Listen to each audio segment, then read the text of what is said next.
Hillsborough County School Superintendent Addison Davis has turned in his resignation. The move comes as a complete surprise to a lot of people, but unlike some other area school superintendents, Davis is not being forced to leave.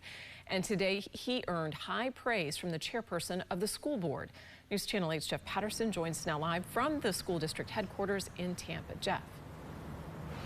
Good evening, Jen. Addison Davis took the job of leading the 7th largest school district in the nation in January of 2020. Then the pandemic hit. Controversy after controversy after controversy. But most say Addison Davis handled those controversies well. So the question remains, why is he leaving? And who's next?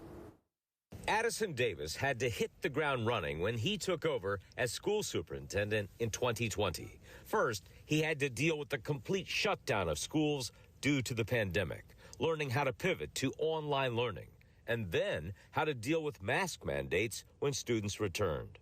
On top of that, the school district had budget problems, and Davis was forced to cut millions. I really respect the superintendent, and I appreciate everything he's done. Still, when talking about Davis's resignation today, the chairperson of the school board had nothing but good things to say about him. I feel that he has done a heavy lift, and I have to thank him for that. I think he's done a wonderful job. He's a very innovative leader. He's extremely hardworking. He really cares about this community, and I have to thank him for all the things that we have been fortunate to have him here. But the resignation of Addison Davis has caught many off guard, including leaders of the Hillsborough County Classroom Teachers Association. We were just as caught as blindsided as everyone was, by this.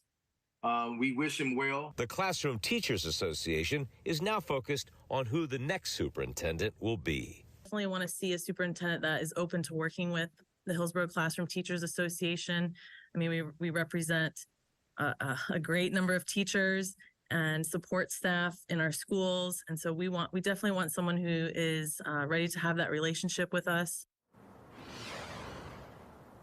Addison Davis will stay on the job until July 14th. After that, the Hillsborough County School Board will name an acting superintendent as they look for a permanent replacement. Jen? Jeff, do we have any idea why Addison Davis is stepping down? Well, in his resignation letter, he hinted that he has a job opportunity in Northeast Florida where his entire family is. There is an opening for a school superintendent in Duval County. That's where Davis is from, but no announcements have been made on that job. So we'll just have to wait and see, Jen. Yeah, but sometimes 1 + 1 does equal 2, so we'll see. Jeff Patterson reporting live for us in Tampa. Thank you, Jeff.